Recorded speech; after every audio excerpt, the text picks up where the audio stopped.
ವಿಜಯಪುರ ಜಿಲ್ಲೆಯ ವಿವಿಧ ಬೇಡಿಕೆ ಈಡೇರಿಕೆಗೆ ಆಗ್ರಹಿಸಿ ಮನವಿ. ಬಸವನ ಬಾಗೇವಾಡಿ ಪಟ್ಟಣದಲ್ಲಿ ಇಂದು ರಾಜ್ಯದಲ್ಲಿರುವ ಪ್ರಾಥಮಿಕ ಶಾಲಾ ಶಿಕ್ಷಕರ ವಿವಿಧ ಬೇಡಿಕೆಗಳನ್ನು ಈಡೇರಿಸುವಂತೆ ಆಗ್ರಹಿಸಿ ಮುಖ್ಯಮಂತ್ರಿಗಳಿಗೆ ಬರೆದ ಮನವಿ ಪತ್ರವನ್ನು ತಹಶೀಲ್ದಾರ್ ವೈ.ಎಸ್. ಸೋಮನಕಟ್ಟಿ ಅವರಿಗೆ ಕರ್ನಾಟಕ ರಾಜ್ಯ ಪ್ರಾಥಮಿಕ ಶಾಲಾ ಶಿಕ್ಷಕರ ಸಂಘದ ತಾಲೂಕು ಅಧ್ಯಕ್ಷ ಬಿ.ಪಿ. ನಾಗಾವಿ, ಕಾರ್ಯದರ್ಶಿ ಸಿ.ಬಿ. ಪಾಟೀಲ್ ಹಾಗೂ ತಾಲೂಕು ಸರ್ಕಾರಿ ನೌಕರರ ಸಂಘದ ಅಧ್ಯಕ್ಷ, ರಾಜ್ಯ ಸಂಘಟನಾ ಕಾರ್ಯದರ್ಶಿ ಶಿವಾನಂದ ಮಾಂಗನವರ್ ಮನವಿ ಸಲ್ಲಿಸಿದರು. ಈ ಸಂದರ್ಭದಲ್ಲಿ ಶಿವಾನಂದ ಮಾಂಗನವರ್ ಮಾತನಾಡಿ, ರಾಜ್ಯ ಸರ್ಕಾರಿ ನೌಕರರ ಸಂಘದ ಮನವಿಗೆ ಸ್ಪಂದಿಸಿದ ಸಿಎಂ ಸಿದ್ದರಾಮಯ್ಯನವರು ರಾಜ್ಯದ ಎಲ್ಲ ನೌಕರ ಬಾಂಧವರಿಗೆ 7ನೇ ವೇತನ ಆಯೋಗ ಯಥಾವತ್ತಾಗಿ ಜಾರಿಗೆ ತರಲು ಮುಂದಾಗಿರುವುದು ಸಮಸ್ತ ನೌಕರ ಬಾಂಧವರಿಗೆ ಹರ್ಷ ತಂದಿದೆ. ಇಂತಹ ನಿರ್ಣಯ ತೆಗೆದುಕೊಂಡ ಸಿಎಂ ಸೇರಿದಂತೆ ಸರ್ಕಾರಕ್ಕೆ ಅಭಿನಂದನೆ ಸಲ್ಲಿಸುವೆ. ಇದೀಗ ಪ್ರಾಥಮಿಕ ಶಾಲಾ ಶಿಕ್ಷಕರ ವಿವಿಧ ನ್ಯಾಯಯುತ ಬೇಡಿಕೆ ಈಡೇರಿಸುವ ಮೂಲಕ ಅವರಿಗೂ ಬೇಡಿಕೆಗಳನ್ನು ಈಡೇರಿಸುವಂತೆ ನ್ಯಾಯ ಸಿಗುವಂತೆ ಸರ್ಕಾರ ಮಾಡಬೇಕು. ಅವರ ಬೇಡಿಕೆಗಳಾದ 2017ರವರೆಗೆ ನೇಮಕವಾದ ಶಿಕ್ಷಕರನ್ನು 1ರಿಂದ 7ಕ್ಕೆ ನೇಮಕವಾದ ಶಿಕ್ಷಕರೆಂದು ಪರಿಗಣಿಸಬೇಕು. ಹೊಸ ಶಿಕ್ಷಕ ವೃಂದ ಮತ್ತು ನೇಮಕಾತಿ ನಿಯಮಗಳ 2017ರ ನಂತರ ನೇಮಕವಾದ ಶಿಕ್ಷಕರಿಗೆ ಅನ್ವಯಿಸಬೇಕು. ಯಾವುದೇ ಕಾರಣಕ್ಕೂ 2016ಕ್ಕಿಂತ ಮೊದಲ ನೇಮಕಾತಿಯಾದವರಿಗೆ ಪೂರ್ವಾನ್ವಯಗೊಳಿಸಬಾರದು. ಪದವಿ ಪೂರೈಸಿದ ಎಲ್ಲರಿಗೂ ಅನ್ವಯಿಸಬೇಕು. ಈ ಸಂದರ್ಭದಲ್ಲಿ ಅನೇಕ ಶಿಕ್ಷಕ ಬಂಧುಗಳ ಸಂಘದ ಸದಸ್ಯರು ಉಪಸ್ಥಿತರಿದ್ದರು. ಇದು ನೋವಾಗಿದೆ. ಅದಕ್ಕೆ ಇವತ್ತು ಎಲ್ಲ ತಾಲೂಕಿನಲ್ಲಿ ತಹಸೀಲ್ದಾರ್ ಮುಖಾಂತರ ನಾವು ಸರ್ಕಾರಕ್ಕೆ ಒಂದು ಮನವಿಯನ್ನ ಮಾಡ್ತೇವೆ. ಸರ್ಕಾರ ಯಾವಾಗಲೂ ನೌಕರರ ಪರವಾಗಿ ಇರ್ತದೆ. ಯಾಕಂದ್ರೆ ಮಾನ್ಯ ತಾನೇ ನೀವೆಲ್ಲರೂ ಕಂಡಿದ್ದೀರಿ, ಮಾನ್ಯ ಸನ್ಮಾನ್ಯ ಮುಖ್ಯಮಂತ್ರಿಗಳು 7ನೇ ವೇತನ ಆಯೋಗವನ್ನ ಯಥಾವತ್ತಾಗಿ ಜಾರಿ ಮಾಡ್ತೀನಿ ಅಂತಕ್ಕಂಥ ಒಂದು ಭರವಸೆಯನ್ನ 4 ತಿಂಗಳ ಹಿಂದಗಡೆ ಕೊಟ್ಟಿದ್ರು.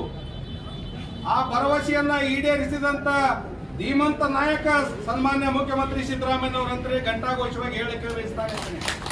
ಯಾವುದೂ ₹1 ಕಟಾವಣೆಯನ್ನ ಮಾಡದೆ ಇವತ್ತು ನಮ್ಮ ಸರ್ಕಾರಿ ನೌಕರರಿಗೆ ಯಥಾವತ್ತಾಗಿ ವೇತನ ಆಯೋಗವನ್ನು ಜಾರಿ ತಂದಿದ್ದಾರೆ.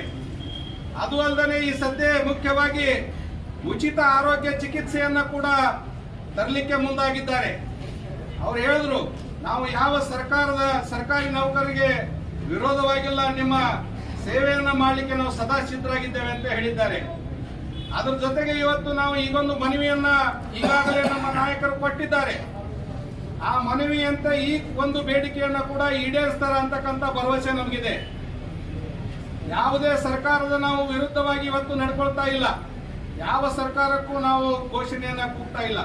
ನಾವು ಏನಾಗಿದ್ದೇವೆ ಅಂತಂದ್ರೆ ನಮ್ಮ ಮೂಲಭೂತ ಹಕ್ಕುಗಳನ್ನ ಬೇಡಿಕೆಗಳನ್ನ ಈಡೇರಿಸಿಕೊಳ್ಳತಕ್ಕಂಥದ್ದು ನಮ್ಮ ನೌಕರರ ಒಂದು ಸಂಘದ ಬೇಡಿಕೆಯಾಗಿದೆ.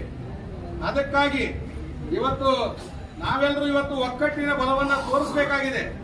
ನಿಮ್ಗೆಲ್ಲ ಗೊತ್ತಿದೆ, ಸಾಕಷ್ಟು ಸರ್ಕಾರಿ ನೌಕರಿಗೆ ತೊಂದರೆ ಆದಾಗ ಮೊದಲು ಗ್ರಾಮೀಣ ಕೃಪಾಂಕದಲ್ಲಿ 14,000 ಜನ ಸರ್ಕಾರಿ ನೌಕರರು ಮೇಲೆ ಹೋದ ಸರ್ಕಾರದಿಂದ ವಜಾಗೊಂಡಾಗ ಆ ಸಂದರ್ಭದಲ್ಲಿ ಸರ್ಕಾರ ಬಹಳಷ್ಟು ಮುತುವರ್ಜಿ ವಹಿಸಿ ಆ ನೇಮಕವನ್ನ ಮಾಡಿತು.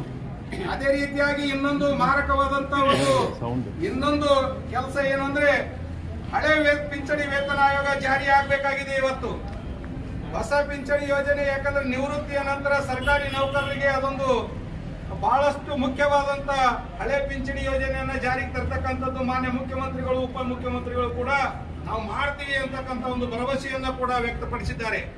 ಅದ್ರ ಸಲುವಾಗಿ ಇವತ್ತು PST ಶಿಕ್ಷಕರಿಗೆ ಬಹಳ ದೊಡ್ಡ ಅನ್ಯಾಯ ಆಗಿರೋದ್ರಿಂದ ಈ ನಾಳೆ ಬರ್ತಕ್ಕಂಥ ದಿನಮಾನದಲ್ಲಿ ಆ C&R ತಿದ್ದುಪಡಿ ಆಗಬೇಕು ಮತ್ತು ಯಾವುದೇ ಪರಿಸ್ಥಿತಿ ಒಳಗ ನಮ್ಮ ಶಿಕ್ಷಕರಿಗೆ ಇದು ಅನುಕೂಲ ಮಾಡಿ ಕೊಡಬೇಕು ಅಂತಕ್ಕಂಥ ಒಂದು ಉದ್ದೇಶವನ್ನು ಇಟ್ಟುಕೊಂಡು ಸಮಸ್ತ ನಮ್ಮ ಸರ್ಕಾರಿ ನೌಕರರು ಒಳಗೊಂಡು ಬರೀ ಶಿಕ್ಷಕರೆಲ್ಲ ಇಡೀ ಸರ್ಕಾರಿ ನೌಕರರು ಕೂಡ ಇದರಲ್ಲಿ ಭಾಗವಹಿಸುತ್ತೇವೆ.